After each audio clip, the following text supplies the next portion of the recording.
وہ سرورے کشورے رسالت جو عرش پر جلوہ گر ہوئے تھے، نئے نرالے طرب کے سامان عرب کے مہمان کے لیے تھے۔ الحمد للہ رب العالمین والصلاة والسلام على سید الانبیاء والمرسلین، اما بعد فاعوذ باللہ من الشیطان الرجیم، بسم اللہ الرحمن الرحیم۔ الصلاة والسلام علیک یا رسول اللہ وعلی آلک واصحابک یا حبیب اللہ، الصلاة والسلام علیک یا نبی اللہ وعلی آلک واصحابک یا نور اللہ۔ مدنی چینل کے ناظرین، الحمدللہ عز و جل سلسلہ معراج مصطفیٰ صلی اللہ تعالیٰ علیہ وآلہ وسلم میں ایک مرتبہ پھر حاضر ہیں۔ اس سلسلے میں حضور سرور دو عالم نور مجسم صلی اللہ تعالیٰ علیہ وسلم کی معراج کے حوالے سے ہم باتیں سننے کی سعادت حاصل کر رہے ہیں، اور اس سے پہلے والے سلسلے میں سورہ والنجم کی پہلی آیت کی تفسیر ہم نے سنی تھی کہ سورہ والنجم میں اللہ تبارک و تعالیٰ نے نبی کریم صلی اللہ تعالیٰ علیہ وآلہ وسلم کے معراج کا جو دوسرا حصہ ہے، یعنی جب آپ اللہ تبارک و تعالیٰ کی بارگاہ میں حاضر ہوئے تو اس وقت آپ علیہ الصلوۃ والسلام کی جو معراج کا واقعہ تھا، اس میں سے کچھ باتیں اللہ تبارک و تعالیٰ نے سورہ والنجم میں بیان کی ہیں۔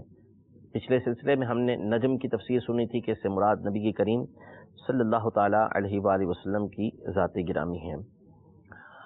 آگے یہ ارشاد فرمایا کہ ما ضل صاحبکم وما غوا، یعنی تمہارے جو صاحب ہیں نہ وہ بہکے نہ گمراہ ہوئے نہ راہ سے ہٹے وہ۔ تو پہلے قسم یاد فرمائی کہ اس چمکتے دمکتے ستارے محمد کی قسم جب وہ معراج سے اترے۔ اب قسم کا جو جواب ہے وہ بیان کیا کہ ما ضل صاحبکم وما غوا، یعنی تمہارے جو صاحب ہیں یعنی محمد صلی اللہ تعالیٰ علیہ وسلم نہ وہ راہ سے ہٹے نہ گمراہ ہوئے۔ یہاں پر چند باتیں قابل غور ہیں۔ نمبر ایک،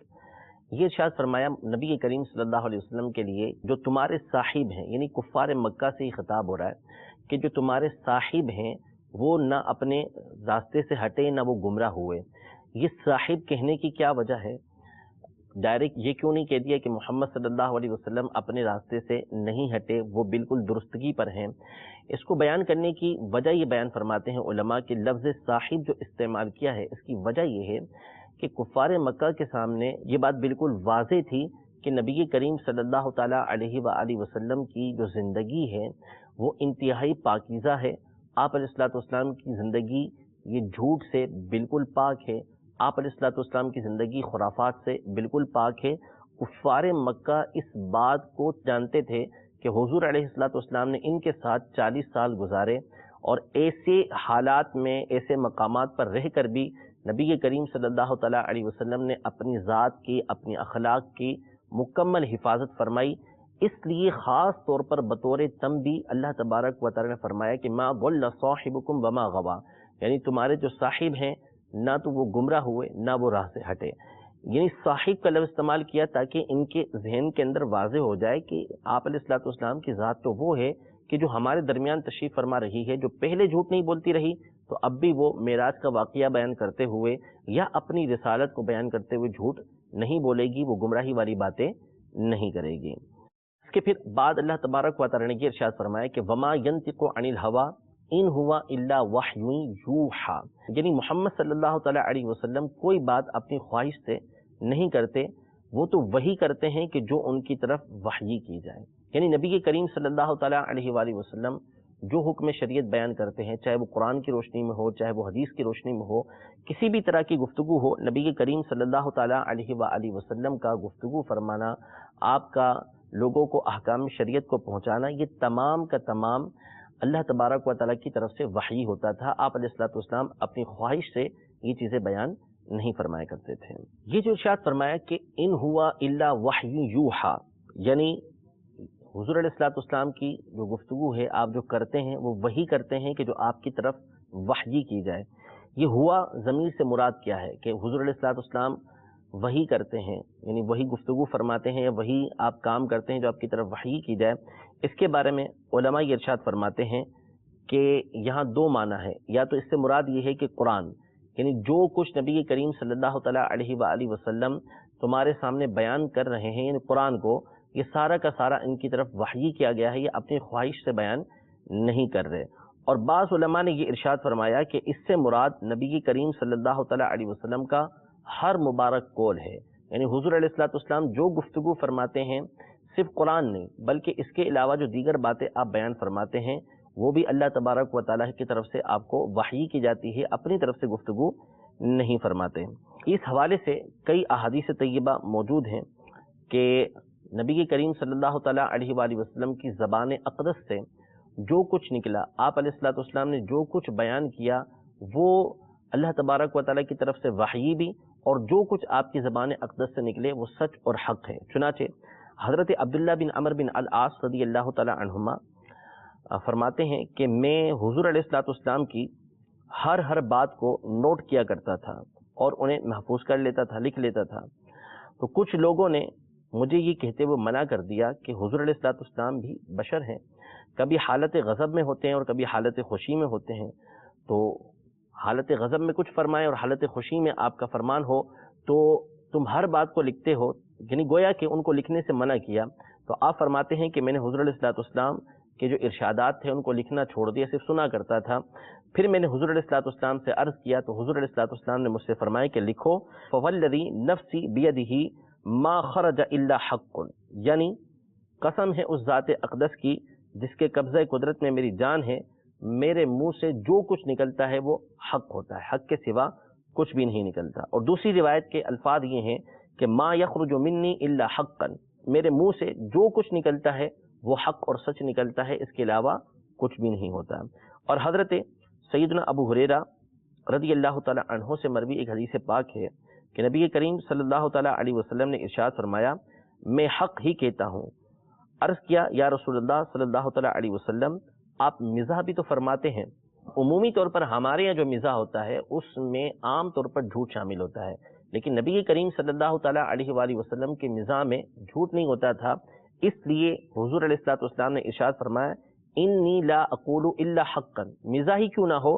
میں حق کے سوا کچھ نہیں کہتا۔ اب جیسے مثال کے طور پر آپ کے مشہور و معروف جو مزاح مشہور ہیں آپ کے، وہ بہت بڑی تعداد کے اندر نہیں ہے۔ آپ علیہ الصلوۃ والسلام کا مسکرانا، خوش اخلاقی کے ساتھ ملنا، خندہ پیشانی کے ساتھ ملنا، یہ ایک الگ چیز ہے کہ آپ ہمیشہ ہر ایک کے ساتھ خوش اخلاقی کے ساتھ ملا کرتے تھے، خندہ پیشانی کے ساتھ ملا کرتے تھے، لیکن آپ کا جو مزاح فرمانا ہے یہ ہر وقت نہیں ہوا کرتا تھا، وہ مختصر واقعات ہیں۔ مثال کے طور پر حضور علیہ الصلوۃ والسلام کا ایک واقعہ ہی ہے کہ ایک شخص جو ہے وہ بارگاہ رسالت میں حاضر ہوئے اور عرض کی کہ یا رسول اللہ صلی اللہ تعالیٰ علیہ وسلم مجھے اونٹ عطا فرمائیے۔ تو حضور علیہ الصلوۃ والسلام نے فرمایا کہ میں تجھے اونٹنی کا بچہ عطا کروں گا۔ تو اس نے کہا کہ میں اونٹنی کا بچہ لے کر کیا کروں گا؟ تو اس پر حضور علیہ الصلوۃ والسلام نے فرمایا کہ ہر اونٹ اونٹنی کا بچہ ہی ہوتا ہے، یعنی چاہے کتنا ہی بڑا اونٹ ہو جائے وہ اپنی جو اس کی ماں ہوگی اس کا بچہ ہی ہوگا۔ تو اب یہ دیکھیں مزاح فرمایا نبی کریم صلی اللہ تعالیٰ علیہ وسلم نے، لیکن اس میں کوئی جھوٹ نہیں ہے، سچ اور حق بات کو بیان کیا۔ اسی طرح ایک بوڑھی خاتون حاضر ہوئی اور عرض کی کہ یا رسول اللہ صلی اللہ تعالیٰ علیہ وسلم میرے لیے دعا کیجیے کہ اللہ تبارک و تعالیٰ مجھے جنت میں داخل فرمائے۔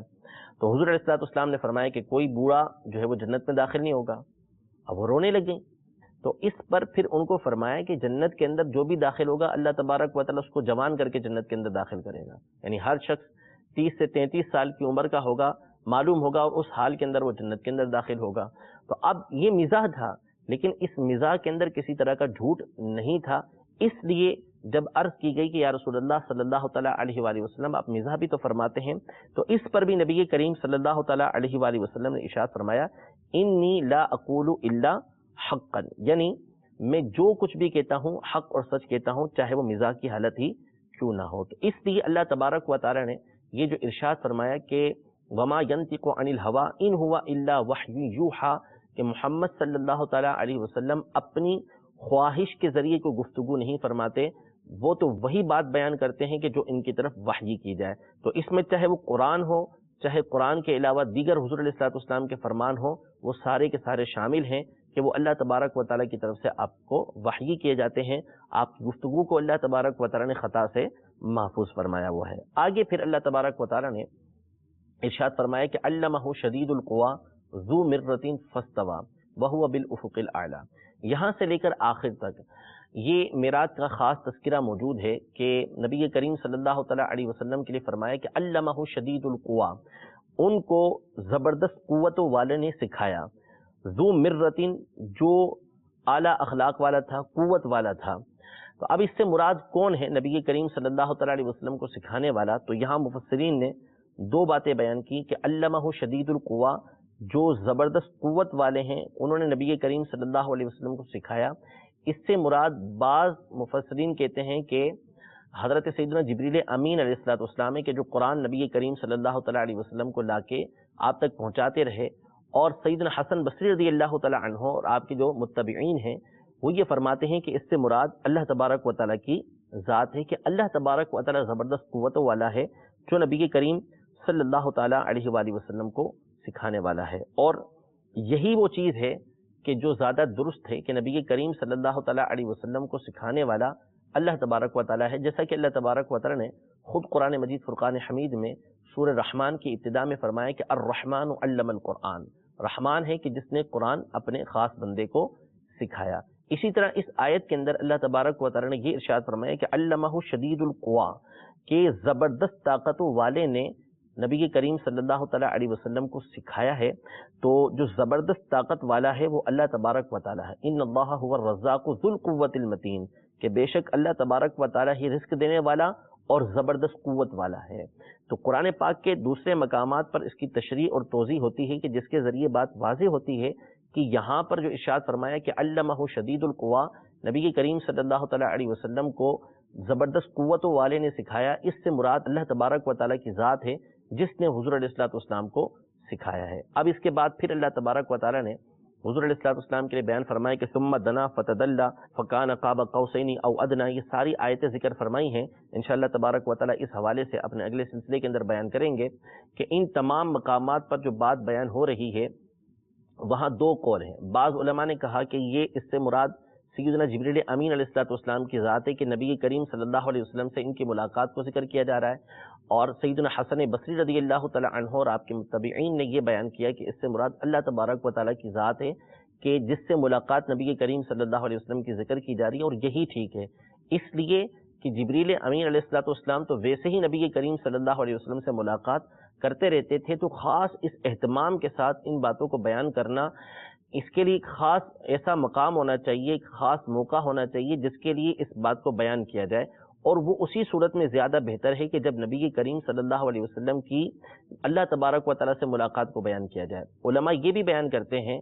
کہ یہاں پر فضیلت بیان کرنی ہے نبی کریم صلی اللہ تعالیٰ علیہ وآلہ وسلم کی، تو جبریل امین علیہ السلام یہ نبی کریم صلی اللہ علیہ وسلم سے ملے تو اس میں جبریل کے لیے فضیلت ہے. نبی کریم صلی اللہ تعالیٰ علیہ وآلہ وسلم کو جبریل امین سے فضیلت حاصل نہیں ہوتی، بلکہ جبریل امین علیہ السلام کو نبی کریم صلی اللہ تعالیٰ علیہ وسلم سے ملاقات کی وجہ سے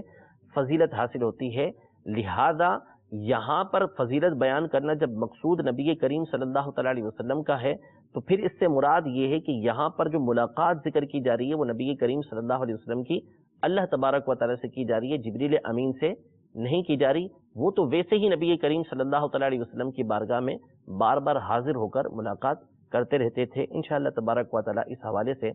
مزید گفتگو اپنے اگلے سلسلوں کے اندر کریں گے. اللہ تبارک و تعالیٰ ہم سب کو حضور علیہ السلام کی برکتوں اور رحمتوں میں سے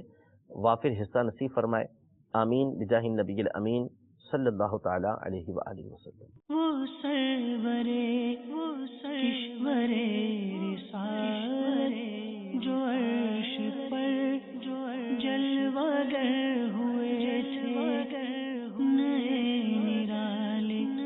طرب کے سامان عرب کے محل